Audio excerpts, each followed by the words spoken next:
everybody. It's Karan Ashley. You are watching the BOP, the Blurred official podcast. We are so happy you are here. We are here with you, and we are just kind of excited. We have been so busy, and it's been very hard for us to podcast, but we have been able to show up and do a few shows, and we are super excited to reconnect with our audience because we've missed you, and I hope you've missed us. And me and Hilton are here. Hilton George, how are you?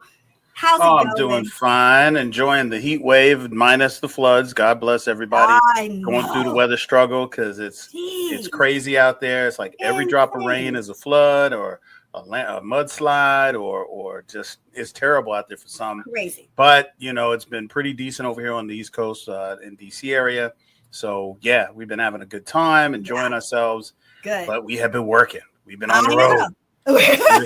It's been crazy. Y'all don't understand. I don't think they understand. Like, we are nonstop. I mean, they know I do 1 million Comic-Cons, but Hilton does 1 million Comic-Cons as well because he is promoting his show nonstop, BlurredCon. And I mean, I just came off of doing my show, my last Ranger. Well, it's not my last Ranger. The last Ranger stuff. The last one that you run. Right. Now I'm like a consultant, which is very nice. You know, it's very nice, and it's in capable hands. That you were very thoughtful. Yes, looking like some guy came in with a big old sack of money and schmeckles, and she just ran with it. They vetted, they talked, they met, they went back and forth exhaustively. So any of you guys who are fans of the show, trust me, the tradition will continue. It will. It'll continue. And shout out to Brett, who is the owner of Toylanta and the owner of Jolanta, and now the owner of Ranger Stop and Pop. He is going to continue the legacy, and it's going to be amazing. And I popped up because Hilton feels. I was like, what happened? I was like, waiting. I was like, maybe he'll come back. Speak, and I was just like waiting, and I'm like, okay, it's time for me to come back. Right. Because we don't want to keep him on screen like this. I know, the worst. It always is the worst. It's never the cute, like, it's always the worst.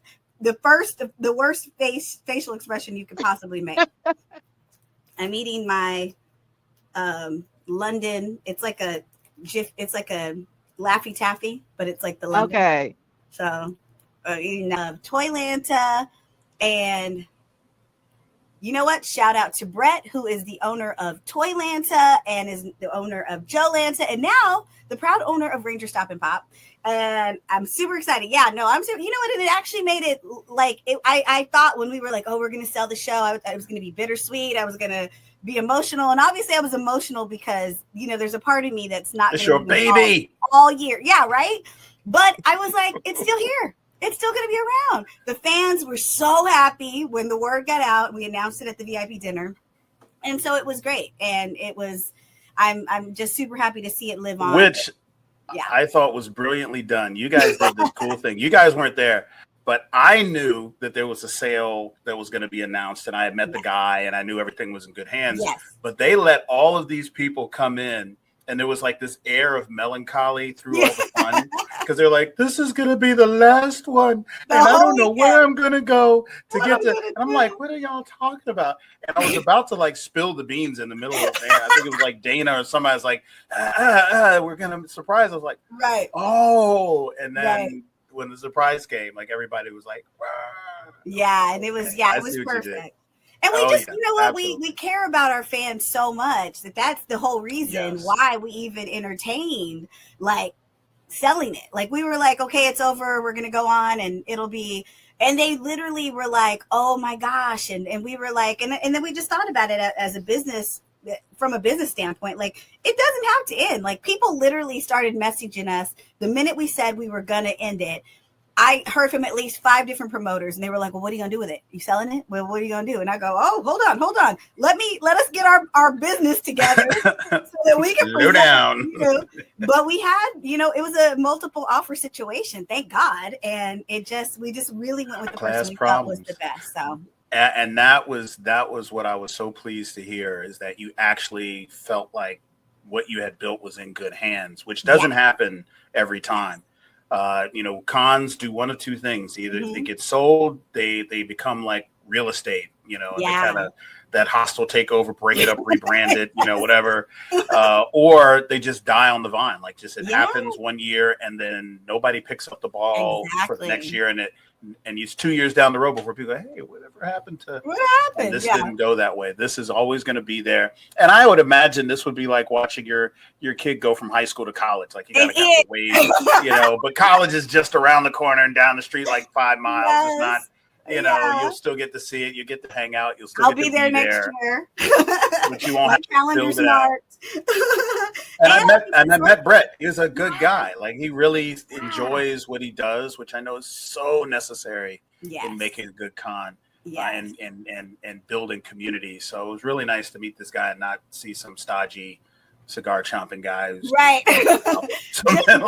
you're right. I've seen so many shows get sold and they become a corporation and there's no heart. It's just a machine and it's just, give me your ticket money. Here's some celebs, spend. Like he wants it to be as personable, and he was there the whole weekend and he wants it to feel the same way. So luckily, I think it's in good hands. So, but yay. But going back to the fact that we've just been booked and busy, that's all been happening. That's why we haven't been here. Yes. And we couldn't, we've just had so much going on that now we're finally here. We can talk, but there have been a lot of things we didn't even get to cover.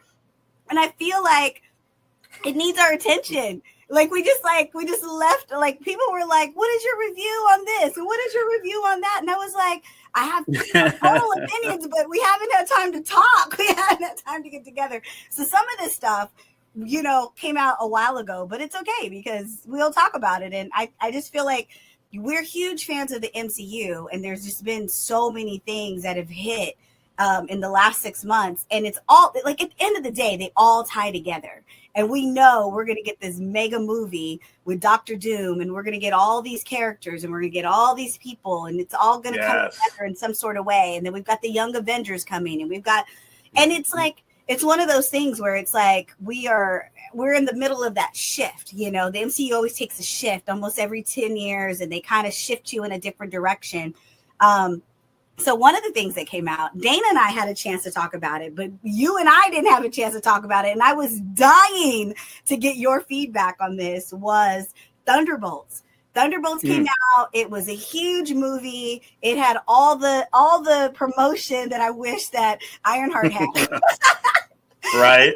But it ended up being, for me, I really enjoyed it. And I enjoyed it for reasons I didn't think I would enjoy it for. Like I was thinking, okay, we're going to get a superhero movie and it's going to be, these rejects that have been bad guys at one point, but now they're kind of good guys and they've had these, epiphanies, and we got all that, but we also got a lot of heart. We got a lot of, they kept it real. Like if you were honestly a human being that got special abilities and you were thrown into these worlds and in these situations, you wouldn't come out unscathed. You're still human. There's still a part of you that is still emotional. You wouldn't come out unscathed. You would have all this almost trauma, PTSD, and you wouldn't know what to do with it, and that's what Thunderbolts was. It was a movie where all of these people, like I said, had been bad characters, but they had redemption. This was their redemption story, I guess. And they were even learning how to redeem or learn to forgive themselves or learning how to move on. And it was so, I really enjoyed it for that reason, because again, characters I never thought I would love, I loved. Like they always trick me. MCU tricks me into loving characters I could care less about, and all of a sudden I get a TV series, and now all of a sudden I love them and I care about them and I need to know more. What were your thoughts? Because I know you are huge on comic book canon. You're huge on all, like you have a deeper understanding of this. Like you've got 10, 15 years of reading comic books that I don't have. So it was an interesting take, right? Listen, I when they announced that Thunderbolts was going to come out, I knew it was going to be a daunting task, because on the surface you have basically a Suicide Squad style theme without James Gunn to pull it off. And he pulled it off because he's James Gunn, and I don't think anybody else could have pulled off that particular property, Suicide Squad, with not being James Gunn, because he is so good at so good. character stories yes. and telling stories that introduce new characters, like he did with Guardians of the Galaxy, which is kind of that same format of a bunch of characters nobody ever heard about. They end up being one of my favorite movies, like my favorite teams, and I'm like, and the favorite trilogy. I liked it almost as much as I liked the Iron Man trilogy. Yeah, they were just that well developed as characters, even through Endgame and Infinity War. So you're walking in on this, and there's a lot of unknowns. We know that I think it was Svetlana. I can't pronounce the name right, but she is the new Black Widow per se. Yes. Who's doing very nefarious bad things. She's killing people and blowing up stuff, and she's basically an assassin. Killer for hire, that kind of thing. And then you have all of these people who are coming together, who are all under, Julia Louis-Dreyfus's character, who we met in Secret Invasion, who we met. DeFontaine, not Fontaine. DeFontaine. Right. So we're getting this character that we kind of know. And we're getting the Red Guardian that we kind of know. And we're getting the Winter Soldier, Bucky Barnes, that we kind of know, who's now a congressman. But they're kind of just thrust into this world. We're kind of dropped into this world where, there's cover-ups and there's, hearings, and there's a surprise, super-powered person that just kind of comes out of nowhere. And the unifying theme is trauma and mental illness. And it almost becomes the villain, almost literally becomes the villain. Big Bad is in the Void. The Void is, so let's just back up. The Sentry is introduced in this film. Yes. This movie's been out long enough not to worry about spoilers. The Sentry is introduced in this film. This is the Marvel version of Superman. He is super strong, super powerful, stronger than anybody. The guy has done amazing, ridiculous feats of strength and speed and power in the Marvel universe, and now he's in the Marvel Cinematic Universe being introduced. He is created in a semi-super soldier program that was very nefarious, killed a lot of people, caused a lot of damage. Threw his ass away. And threw him away, and he managed to escape by interacting or crossing paths with this group of people. He doesn't really know who he is, doesn't have a whole lot of memory. Which is kind of the plot device. He becomes the character that we all love and care about instantly, because he's comedy relief and he's ominous. And then he turns into being, dangerous and deadly and the villain. He manages to occupy so many seats. Yes. But it's such a well-told story, and it has so much care put into the script. The placement of even characters I don't care about. That I'm just like, they killed off the Taskmaster in a very unceremonious way that I was not happy with. I know. That's the only my only ding in the movie is that, like, really? Yeah, like I was like, why? Like, because she wasn't available, or what? I mean, it was like she was in it, then she wasn't in it, and it just seemed weird. It was like, and there was a lot of things like, one, the Taskmaster would never get taken out that way. This is supposed to be like one of the greatest physical fighters and tacticians in the Marvel universe, and and your helmet's not bulletproof. What's going on? Anyway, that's a whole other tangent. Yeah, that's a whole nother, like, come on, y'all. Whole other show. Whole other. We're gonna let him make it on that. But I love the evolution of Bob. I don't have the character's name from it, but this is the son of Pullman, who played the president in Independence Day. Yes. And he looks freakishly like. They are just alike, the same face, young and old. And I had no idea. Same face, young and old. And you're just like, okay, like I see it, I hear it in the voice. Yes. But he just plays such an innocent character, and he does such a great job of encapsulating, this traumatized child. We get to go into the Void, which is basically this, psychological dimension where you get confronted by all of your trauma and your fears, and it's heart-wrenching watching his part of that.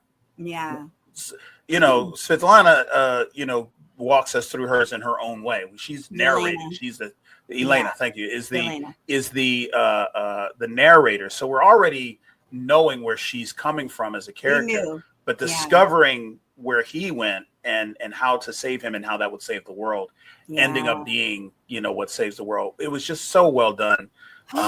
Everyone who's seen it has loved that aspect of it. Taking these characters that are not Thor and Iron Man and the Hulk and putting them in this position to become what is now the new Avengers is just brilliant. And it has probably one of the most telling and significant post-credit scenes of any MCU movie ever. It does. It was the longest one. Yes, and plays right into the upcoming movie, The Fantastic Four. So if you haven't seen it, it's going to be, if it's not already on Disney Plus, it'll be there in like 5 minutes. It will be there. This is a promo for you to watch it because it's coming very soon. Definitely worth the watch. And it was you will cry. And listen, I'm just, the scene. The scene. Daddy, I'm so alone. You're just like, the whole movie just collapses on that. You know why? I like, this is the thing. With all the Avenger movies and all the MCU, like, we're bang, bang, bang, blow it up, flip, fight. Like, we're so accustomed to this, like, battle, and it's not that they don't have that. They have a lot of stunts and a lot of cool stuff. But what this movie did was the way they won was through the heart. The way they won was through love, and the way they won was to because the Void was going to kill him. Like, he was going to take them all. There's no ins and outs. There's no way of beating this thing. So, Yelena, she had gone through losing her sister, losing, and that's the thing. Just because she went through it in, the miniseries that they had on Disney Plus, I can't even think of the name, but Hawkeye. Yes, Hawkeye. She's gone through it in that, but it's like grief is a 50-step process, and it was so real. And like, the reality of what I think it showed is that every single person has some sort of mental health issue, some kind of way. Like, you might have anxiety, you may have depression, you may suffer from intense grief, you may, just the pressures of life. Like, it just wears you down. And all of these characters have been heroes, and they all have had big falls. And so here we are, a group of misfits that are still, like, Bucky is still dealing with they used him. They used him, Bucky Barnes was used and abused, and he lost his best friend. And it's just so much that they've gone through, but he's still dealing with it. And that's kind of real. Like, I think that's why audiences actually love this movie, because it was real. You can relate to the characters in a weird way. These are supers. And you're like, I kind of know where you're coming from. I know there's people who have, if you haven't gone through it, you've witnessed it, depression and dissociation. And watching that play out in the midst of the superhero story plot is new, and it's bold and it's original. And I think it's been rewarded at the box office and will be in, how it's regarded in the MCU going forward. Totally. And I want to give a shout out to David Harbour, who I love from Stranger Things, but he was so funny in this movie. He was literally funny when we needed him to be funny. Like, it would be so deep at times, and then he would say something, and it would just, like, you would just start dying laughing when you were, like, crying. Like, he just is so good, and Yelena was so good. And like you said, it's a lot of characters that we've known through all these other series. You get the U.S. agent, you're getting Bucky Barnes, you're getting Wendell Pierce, shout out to him, he's the congressman. You're getting, we've met, like you said, Julia Louis-Dreyfus, we met her in Wakanda Forever. We're just really getting a whole, like, it's almost like it was a new way to introduce this team, but it's also a new way to show the direction in which they're going with all these new characters. And I love that they're so human. Like, these characters aren't, like you said, they're not the Hulk, they're not Iron Man, they're not these things yet. They kind of are very human.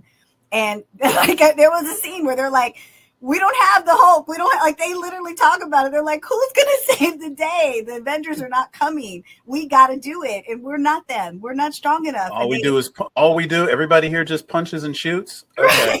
Like, nobody flies. Nobody. But then you realize they didn't need that, you know?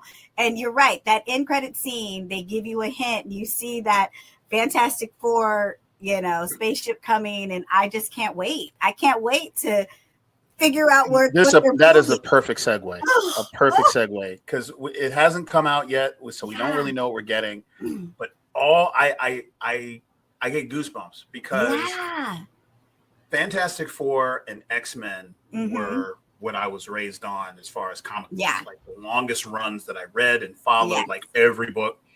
And to see how they have created and generated this this retro futuristic world in the 60s that is not Earth 616, that we're getting to know in the trailers. And then to see this Easter egg of their ship coming into Earth's atmosphere, it kind of foretells of a story that hasn't been told yet, but the consequences of that, because Galactus and the Silver Surfer and all of these things are huge, iconic tent poles of the MCU, and we're finally getting them. Even though Talabal is the Silver Surfer of the story, which I think I'm not worried too much about, because I think we're not going to see this iteration of the Silver Surfer beyond this movie, and I think there will be reasons for that. But it's the world that I have seen them build with the cast and the acting that I've seen them do in the trailers. Gives me a lot of faith that this movie is going to be huge. It's coming like in a few weeks. It's literally coming. It's the end of this week. It's this coming weekend. I think it's the 25th. So get your tickets. Get them. No, we're all going to be. No, I'm going because I will be in Raleigh at a Comic-Con, and there's a whole group of us that are going to be there. And we're like, this is what we're doing Friday night. This is what we're doing. Thursday night if it's available early, but this is what we're doing. Don't even ask no questions. Oh, I love that 2:30 in the afternoon Thursday show. Well, I wish. Of course, the con we're going to is a 4-day con, so it starts Thursday. It will be like we're gonna be 8 alive by the Comic-Con, but we're gonna go Friday night and we're gonna be dead on Saturday morning. But it's worth it. We cannot wait to watch the Fantastic Four. Goosebumps. Goosebumps. So I'm so glad you like Thunderbolts. I knew you would. I know you like a deeper story and a deeper characters and deeper meaning. And I've seen it like 4 times. Me too. And it wasn't all on purpose. I saw it twice because I loved it. And then I ended up seeing it another 2 times. Yeah. And it's like every time I watch it, I'm so invested. Yeah. Because again, it's not space aliens flying around. This is ground level storytelling at its best. And the Void was scary as hell. Like that whole that's his eye. I was like, like that freaked me out. Like that was a very whoever the creative team because they go through all these things where they're like, okay, how is he gonna look at? And they go through all of these things until they land where they land. They landed exactly where they needed to land because it was creepy as fuck. It was really creepy. I was like, wow. It was Yeah, if you don't watch the movie for nothing else, if you haven't seen it, like go see it just so you can see what the Void looks like. Listen, if they had not done what they had done, there wouldn't be an MCU. The Void is that Omega level, power that could have taken over the galaxy. I just can't wait to see what happens next. Like that's the thing. Like the one thing I will say, like with Thunderbolts, with Ironheart. All the things that they've done is they've left me wanting more. Like, where are we going next? With Agatha already, where are we going next? Because these things are exciting me to the core. I need to know where we go next. That's what gives me so much faith that this phase is doing well. Because, we are going from one property to the next, waiting anxiously for the next one. And in the previous phase, we weren't getting as much of that. We're like, Secret Invasion. Well, that happened. Oh my God. Yeah. It was kind of weird. It was kind of weird. Like, I don't know.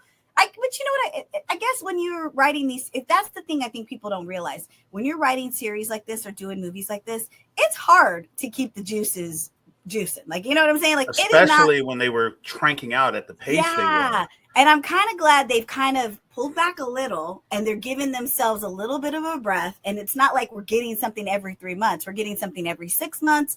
It's been good. Now we're kind of getting, like, we got, Thunderbolts, and then we have Ironheart, and then we had Thunderbolts, Daredevil, Ironheart, and now Fantastic Four. But after that, we get a little bit of a break, and then some more stuff's going to flow next year. So it's kind of good. Like, I kind of like it. I kind of like what's happening here.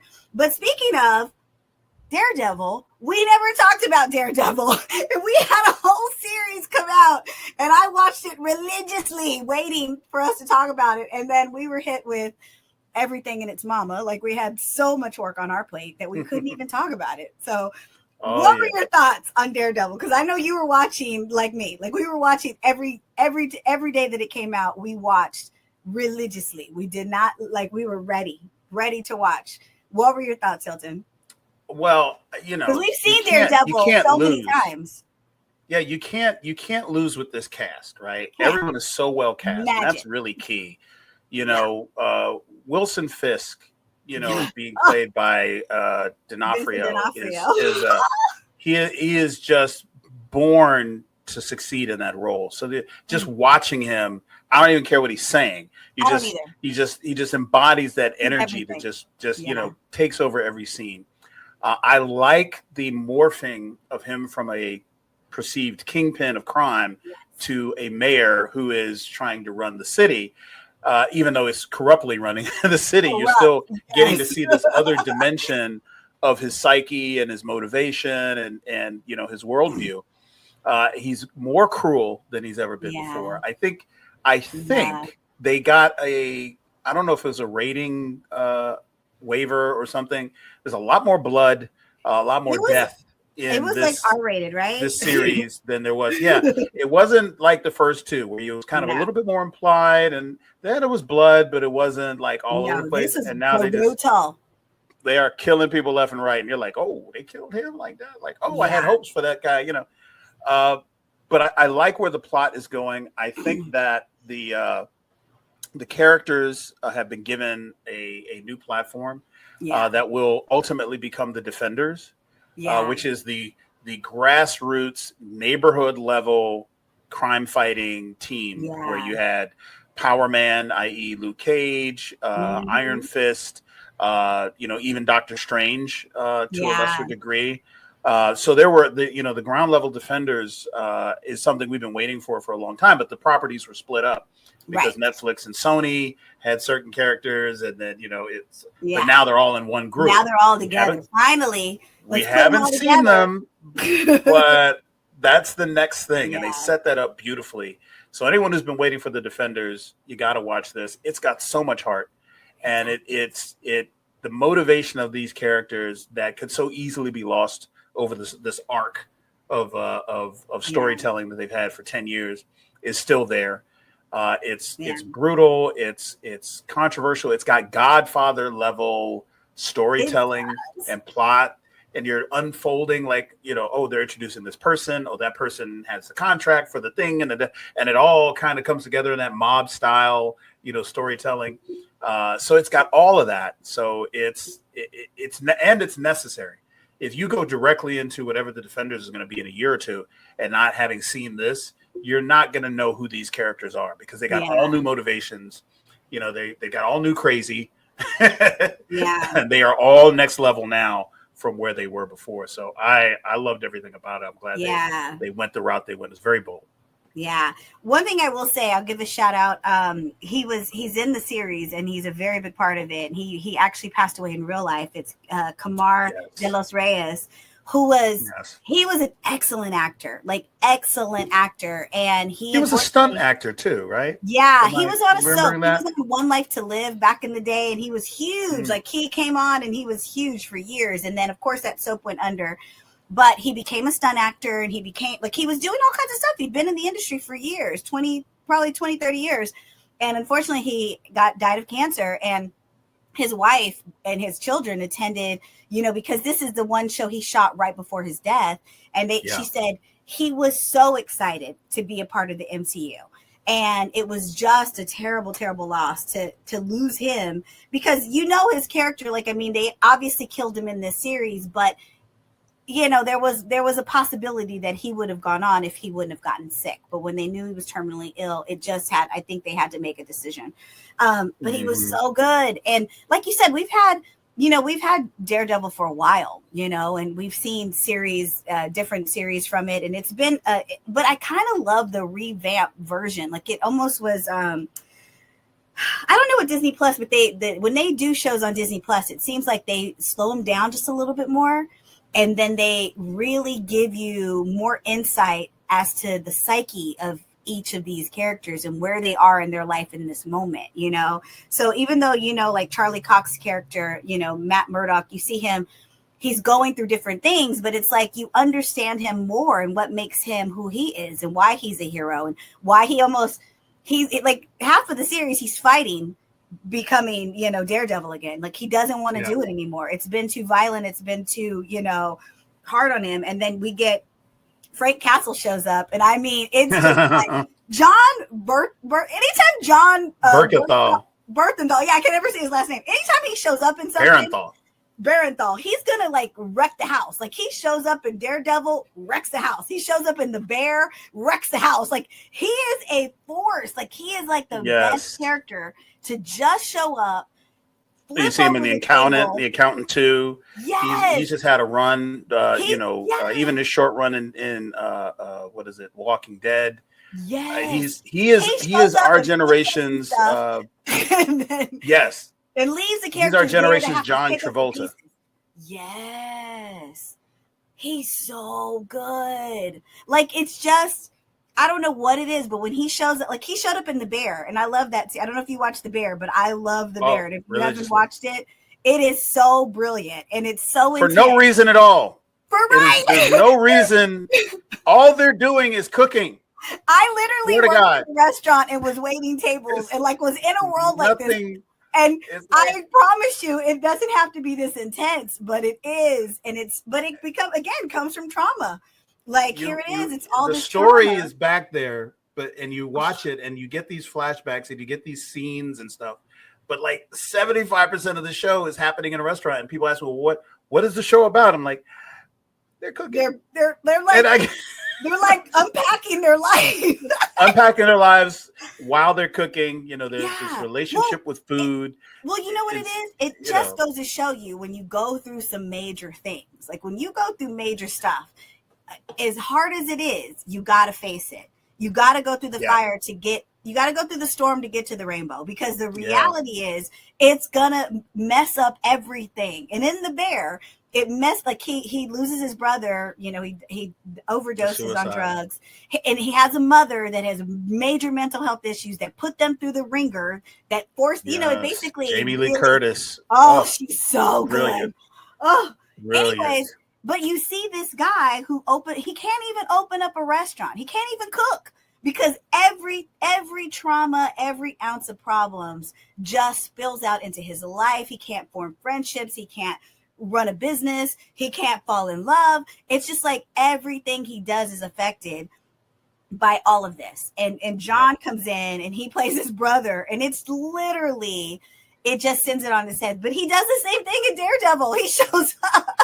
He shows up like a side character, like Tails in Sonic. He's just there, and the whole everything gets amped up a notch. Yes, but it pushes Charlie into you gotta, this is what you've been given. You gotta do it, dude. Like, you can't ignore these powers. You can't ignore it. It was given to you for a reason.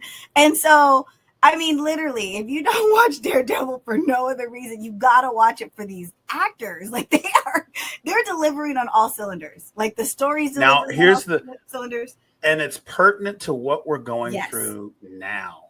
This commandeering of a police force and creating this, oh my gosh, kind of offline Gestapo that is responding to the president or the mayor to carry out these missions that are under the guise of doing something good, but not really, because I'm not good. And it is just that nerve that is exposed in society right now, will resonate with so much that is happening on that screen in that series that it just takes it to another level. You're like, oh my God, I recognize that scenario. Well, and what it does, this was shot 2 years ago or something. Like it wasn't shot yesterday, right? It was shot forever. Right. So it's almost like art always imitates life, and art always tells the story. Like you watch The Handmaid's Tale came out, and literally art is like, it is telling the story that we knew was coming. Like this is what we knew was going to come, the evil that lies beneath. And now it's like we're seeing it, and everybody's like, what is happening? This isn't the world I knew. And I go, how did you not know? Because we've always known the evil was there. We always know what they were trying to do. Now that everybody's just, like you said, just doing it out loud. And it's like we're seeing in like live TV horrible things that are happening with ICE and with police force. And I mean, we're just seeing horrible, horrible things that are happening to humans. And Daredevil, like you said, it's that nerve, that humanity that you're like hoping people have and they don't have. You're just like, it's shocking, but you gotta watch it because it's almost like we gotta face it. It's like, that's why I think it's so important to tell about history and to know real history, because if you don't face it, how are we not going to ever repeat it? We don't know what we survived, this is why this art is so important, because it does hold a mirror to society, the face of society, us as people in society, in a way that history is not allowed to do, because we don't teach history. But we can tell a fantasy story that emulates history in a way that resonates with what the country might be going through right now. Whereas a documentary on the rise of the Third Reich is not going to be something that everyone's going to sit back and watch raptly, even though they don't know who won World War II because they don't know history. It's just interesting watching people watch history, on the edge of their seat, not sure what's going to happen. Like, you know what it is? We won that war. Like, why are we? Right. Well, you know what it is? I think history, that's almost like admitting to yourself, this happened. And these are the ugly atrocities that humans are capable of. And I think a lot of people can't admit, they can't keep it real. Like they don't want to admit how ugly it is and how brutal and how awful, but they're okay watching a movie where it's brutal, awful, and ugly because it's imagination. But it's like, if you like history, it's such a hard pill to swallow for a lot of people. And I think that's where we are, and it's unfortunate because it's like, we need to, the only way you learn is from mistakes. And we've made all the mistakes, guys. We made like brutal, ugly, awful mistakes. And so here we are with a lot of people. And we are dependent on art to do the work that, government, society, and even politicians and leaders are not doing, to kind of, again, hold that mirror up to society to say, hey, I mean, we're not going to go into it too deep in this show, but that's what's kind of happening with the Superman movie. People are accusing Superman of being woke, and I'm like, well, why is what is happening is that people are going into that movie, and realizing that they're the villain, and they don't like Superman. And you're sitting there like, I'm gonna slap you. Can I slap you through this film? Can I slap you? Something is wrong. Y'all, like, you're not realizing that you think like the villain. You're sympathizing with the enemy. You're watching Star Wars and you're thinking, Emperor Palpatine, he's got some good points. And you're wondering what's wrong with the Jedi. And that's where we are as a country when we are confronted with art in a way that history and education does not confront us. Right. And that's why you're seeing people who are reacting in this way, specifically to Superman. That metaphor is, it's like he's actually a good person, and he's actually fighting for truth, justice, and humanity, and all of these things. And that bothers you. Right. That bothers you. And why does that bother you? This story has never changed. Like every Superman story, it has never changed. And like, Dean Cain had the nerve to open up his mouth. Like, it's sad. I've met Dean. I know him from cons, and he's been a perfectly nice person, but it's like, you really get insight on how people think and how where people are in their life. And it's so unfortunate. Like I always say, not everybody needs a reality show. Like, we don't need to know the reality on a lot of people, because when you get that reality, you're like, We are lacking two things. We are lacking empathy. Yep. And we are lacking introspection. Yeah. And you Oh my God. Who have no empathy, who feel like the people who are in the highest need are the problem, and the people who are taking the most are the solution, or the way we all should be, or this is how it's done right. And it's like, and that's where people get confronted with who they are, and they never look back at themselves. They have no mirrors in their home. They can't look and see, maybe my thinking on this is wrong, until something happens to them. And we've been seeing it in real time, where people were like, they are the most evil. They're all, because this is the thing. Now everybody's online. Everybody's, people are so in love with videotaping themselves and proclaiming things. So they've got footage of everybody proclaiming all these things, and then all of a sudden they're hit with the flood, or they're hit with their Medicaid being gone, or they're hit with their husband being deported. I said I was voting for cutting FEMA, and now my house is underwater, and no one's here to help me. Nobody's coming to help. And they're crying, like, how are people not helping? And I'm like, and literally the internet always wins, because they will pull that footage of you being evil and being mean and having no empathy, and then show you needing all the empathy, needing all the help, and going, why are you crying? Like, why are you crying? This is what you voted for. Karma in real time. Like, it is insane. And it's sad because then it's like you sit here and you don't really feel sorry for them. But it's also like, I feel sorry for people who failed an open book test. Like, we knew what was coming. They told us what was coming, and you still believed it would not happen to you.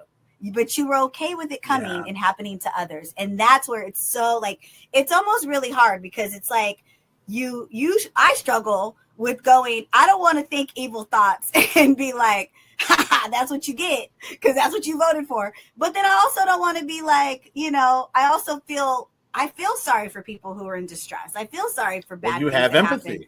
I do. And it's like, it's almost like this is the first time in my life that I've had to battle where I'm like, I feel terrible. I feel so much pain right now seeing what's happening and what's unfolding in this world. But I also have a part of me that is like, you voted for this.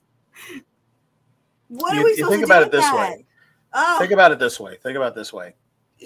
I am on a different page.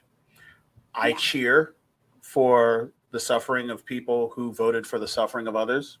Right. But the caveat is that I know that the pain that they're going through is not just the pain of their situation. Yeah. That is a learning pain. The kind of pain that you feel when you put your hand on the stove. There's no more like powerful pain than learning pain and healing pain, right? Yeah. And so I want you to feel that pain. Yeah. I want you to feel that pain so much that you learn a lesson that you can never revert back from, that you have to wrap your head around the situation, because the revelation of what you're going through has to be painful, because this is how you chose to be. This is now the only way in which you learn. And therefore the pain has to be there in order for you to evolve. So I'm not going to wish for an assuage of your situation or a remedy to your plight. I will sit back and I will enjoy watching you learn, because I know on the other end of this, and this is because you are who you are. Yeah. You are the kind of person who can only become a better person after the person you are learning it the hard way, broken down or destroyed or suffering so much that you have to look introspectively. Most of us can look around and go, this is wrong, and we can turn around and reverse course. Yeah. Other people are like, well, this is good for me, so screw everybody else. So I'm gonna keep going, and I'm gonna shoot holes in your side of the boat because I don't like you. And then I don't care that I'm in the same boat. I don't care I'm in the same boat. And if you sink, okay, but wait, I'm sinking too. I'm sinking. Wait, we're in the same boat. It's crazy. Like, it is literally crazy to watch, and I am just like, I don't know how to feel. Like, there are days like I'm where you are, where I'm like, you need to feel the pain. That's what you like. I'm just like, because there's no way we can change it, right? Unless you learn from it, unless they learn from it. But then there's also, and we got midterms coming. I just am like, damn, this is a hard lesson you picked to learn, bruh. Like this is the worst thing. Like hard head makes a soft families ass. like upended. Oh, it's like the worst. Like it's like I don't ever wish the worst on anybody, and it's like some worst stuff happening right now. And like, it's gonna get worse. It's worse now, but it's gonna get worse, more worser. Right. And the problem is that the people who voted the way they did, the people who are following the great leader, are people who are following him because he is hurting people that they're either afraid of, don't like, or that they would like to hurt, and they don't understand they're the same people. They don't have the power to hurt, but they would and as a Latina woman, the Cubans voted for mass deportation because they thought they were only talking about the Venezuelans, the Hondurans, and the Mexicans. Yeah. And the Venezuelans did the same thing. The Puerto Ricans voted because they thought they were only talking about, the South Americans and and everybody thought it was not me. It was not me. That's a different kind. I've been here for a long time, blah, blah, blah. And they didn't hear the code. They didn't hear people making jokes about mass deportation. They had signs, mass deportations. At the rallies. 92%, we heard the code because we've heard the code. We've known the code. Because we know that we're next. Black people know we're next. Yeah. These are not this deportation and de-citizenship, the ability to put people in gulags, the writ of habeas corpus being gone, due process. This is a system that is being perfected for us. Yep. Practicing on you because you're a non-citizen. So everybody's looking like, well, that's not me. Right. So it's okay if it's them. But then you turn around and now you got American citizens getting kidnapped. You got, people who are doing it the right way. Like everybody said, well, why can't they come here the right way? Well, you know where those people are? They're at court. They're going to they're going to immigration court. They're going to meet with their lawyers and their immigration officers because that's what you do when you're doing it the right way. So why is ICE parked out in front of the courthouse and in front of the immigration buildings, finding the people who are doing it the right way instead of breaking up these gangs that everybody's talking about and these drug lords and these terrorist cells that everybody said that, these people are. We haven't found anybody, that is doing that. No. And they're just picking on the people who are the most vulnerable, who are going to put up the least fight, who are dependent upon the system for their defense. And, and that's, I think even the ICE agents are going to have to hit a point where they're like, okay, I can't keep doing this. Like this is it's the devil's work, man. I don't even know how you sleep at night. I don't even know how they sleep at night. Like the videos I've been seeing, I don't even know how you sleep at night. Like that is insanity. That's why they wear masks. So if you want to go watch the Hunger Games, go watch the Hunger Games. We are living the Hunger Games, honey. Especially the ballad, that prequel they put out recently. Woo! Oh, it's just awful. Well, back to entertainment. If we had to rate Thunderbolts 1 to 10, how many bops did you give it? I'm gonna give it a solid 8. That's kind of where I'm at. Yeah, it was. I think it's a solid 8. It would have been an 8.5 if they hadn't done Taskmaster. Right, I was gonna say they lost some points on Taskmaster. It was totally unnecessary. Don't put her in the movie. If she's not supposed to be in the movie, don't put her in the movie. Yeah, there was like 8 other people, so it wasn't like we were gonna miss it. Like y'all gave us the list. Like y'all gave us the list. We didn't even. We would have never known. There are other people who've been bad and they're now could potentially be good that could have been in this movie and they weren't in it. So why'd y'all give us the list? Why? Right. Why? So I give it a solid 8, but I would give it even a higher rating for viewing now that we're at this phase. This is not like just an opening weekend. Mm-hmm. Now that it's going into streaming in the next week or so, I would give it a higher rating because now people can watch it multiple times and really get a good feel for the characters and watch it multiple times. Yeah. And as always, please, if you don't have like a home theater, and if you can't build one, try to watch these movies and these shows in places where you're not multitasking.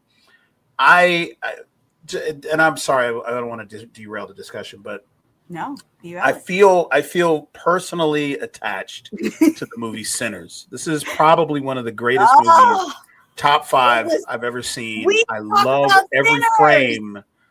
every frame of this movie. And I have watched people, my folks included, try to watch this movie while doing something else, puzzles, talking with each other across the dinner table, and I'm on their phone. And I'm like, this is not a movie that you can multitask your way through. No. This is not the Teletubbies. Every morsel of every frame, every sound is significant. And just, people who look up when something explodes or something crazy happens and it goes back to what they're doing did not see the movie. And it's sad because we are going to go into that phase of Sinners with a casual viewer that is folding clothes while watching this movie at 3:00 in the afternoon with cats and dogs and kids running around.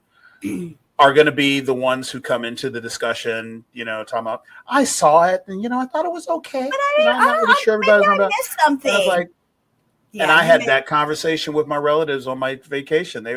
As I started talking about the movie, they're like, "Oh, I don't remember that." I was like, "Did you watch this like in a television room, or was it just on while you were doing other stuff?" And like, I was doing other stuff. I probably need to watch it again. Like, you need to sit down, and you need to watch the movie, lock in to the best of your ability. Yeah, because there's nothing about this movie that can be left on the table. I gotta give it up for the culture, because we showed up and showed out for Sinners, honey. Didn't we? Like we don't do horror like that. It was like Black Panther. I don't do horror, and I showed up and watched it opening weekend. It was like Black Panther, honey, because I was like, I'm gonna watch this, and I took my mama, and we were screaming, and we were like fussing and cussing. My mom had the nerve to try to talk through this movie, and I was like, girl, I will hit you. like you're supposed to be quiet. We're not narrating. Yeah. And stop asking me questions. I don't get this. Why is she asking me questions? And I'm like, I've not seen this movie. How would I know the answer? Why would I answer in the middle of the movie? I have no idea, Mom. this is my first time seeing it too. I have no idea. For the few of you out there who, for whatever reason that I don't even want to belabor, because there's just no excuse. So shame on you. If you haven't seen the movie and you're wondering what we're talking about, there is a musical sequence in this movie. This movie is not a musical per se, but it is musical in all the ways that your favorite musical would be. Yes. Like the music from The Color Purple. Yes. It's not doesn't replace the dialogue, but it does tie the time and the texture. It's and the characters together. There is a scene in this movie, midway through this movie, that is perhaps the greatest sequence ever put on film. Ever. And every time I see it, I get tears. I get our voice. Yes, and I say that unqualified. I mean, I'm completely unqualifying that statement. I'm qualified. Every time we see that scene, it's just unbelievable scene that just embodies the heart of the film in a way that I don't know that there's ever been a sequence of film before. I mean, if you think about the sequence of, do you, John Corleone, take the Lord Jesus to be your savior? I do. Bam. Like those sequences that are super famous. Mm-hmm. We're gonna need a bigger boat. There are all these famous sequences in movie history that live on beyond the film. This one is right up there with that, and you need to see it, and you need to take the time to sit down, turn the lights off, put the kids to bed, put the dog in the pen, do whatever you got to do, turn your phone off, and lock in for 2 hours, because this movie. It's just amazing storytelling, and we did show up and show out for this movie in a way that I wasn't sure we were going to do, but we did. It will, if it doesn't get an Oscar, at least for the soundtrack. We know what it is. We know what it is, and for the directing, because Ryan Coogler was doing things that haven't been done in a movie. Like they created technology to film this movie a certain way. Like, hello, that is directing the winner of the Best Picture, winner of the Best Director. Like people who create technology to shoot a film and for you to watch. Like, come on. I don't know what best direct. What qualifies you as the best director? If you didn't create some technology, like not everybody's doing that. And Michael B. Jordan, as you know me. I don't fault the man's acting because he's sort of a character actor in my mind. Yeah. And the way I usually phrase it is that Michael B. Jordan is going to Michael B. Jordan the hell out of any role you give him. Right. He and that's kind of like an ode, like De Niro does De Niro, and Pacino does Pacino. It's like these guys, they got it. Right. Yeah. But listen, this is his best on-screen portrayal of any movie he's ever done, and Killmonger included. Playing these twins, and you will forget that these are one person. Hold up, my mom thought it was a set of twins, and I go, Mom, it's Michael B. Jordan. It's only one guy. She goes, what? She had no idea. She thought he had a twin brother. Yes, and if you have any sense of music, the blues roots and the times that this movie was made in 1932, this pre-Jim Crow going into the Depression, people picking cotton, and I mean, you learn as much about the blues and music and culture and history and the texture and the feel of the era. A history lesson. And the vampire story is a backdrop. It's there, but so much of this movie is great, even beyond that. And everyone's performances. I feel like I'm going to church. Everything you're saying, I'm like, amen. You just can't. It's that emotional. It's that emotional, and the soundtrack and the score just carry this film. I mean, like, again, goosebumps and tears every time. I've seen it 5 times in the theater, twice digitally, and every time I see it, it's the same effect, and that's great. Good. That's great. And you know what? Like, I wonder, like I just like, you think about Ryan Coogler, and it's like how does his mind work? Like, how is this, like, it's beyond as a creator, as a writer, as a director, like, his imagination and his abilities are beyond. Like, it's like, wow, how is this even possible? Like, he cares, and he works hard. He does his research. He immerses himself in every film that he does, and he immerses his film in whatever genre. He said he spent like $1 million on consultants. Like, who's the person that's going to be the consultant on the history of, the way stores were set up on either side of the street? There's a whole side of the street, a white side, and then there's a whole and the Asian store had 2 stores on either side of the street, and one was kind of janky and one was kind of nice. And they ran both of them. I never even. And that was real history. Like, didn't know. Knew? I mean, costume design, music, the stories of the era, just where people were and how the world looked. Even talking with the vampire Remick, he's one of the top vampires, like, next to my guy Tom Cruise playing Lestat. Like, he's right up there with playing this character who code switches between old Gaelic accent, from his home country 1,000 years ago, to folksy country guy when he's trying to convince people to do stuff and be all twangy and stuff. And just watching him, so if you haven't seen it, again, shame on you.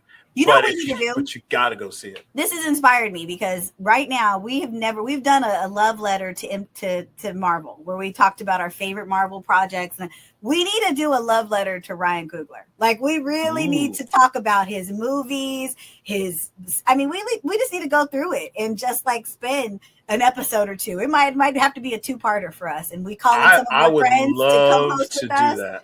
And we just yeah, we're going to do that. That's coming, boppers, because we have got to, like, we got to give it up. Like, give this man his flowers before he hits his 40s. Now. He's not in his 40s yet. I'm going to call everybody I know just to make sure he watches it, because he needs to know how much we love and appreciate him. Like, period, point blank.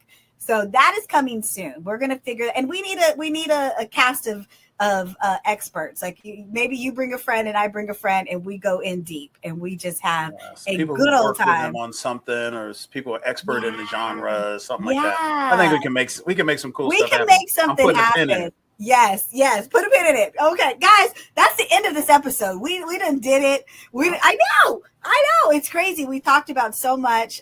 So if you haven't seen Thunderbolts, go watch it. If you haven't seen Daredevil, go watch it. If you haven't seen Ironheart, go watch it. And if you haven't seen Sinners, shame on you.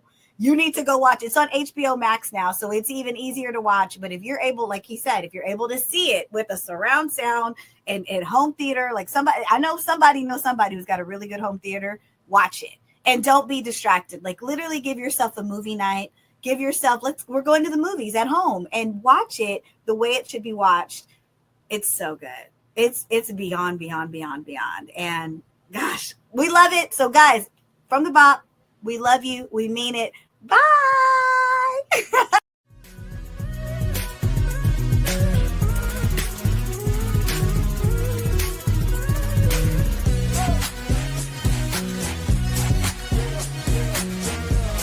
Tune in every Tuesday for a new episode of The BOP, the Blurred Official Podcast.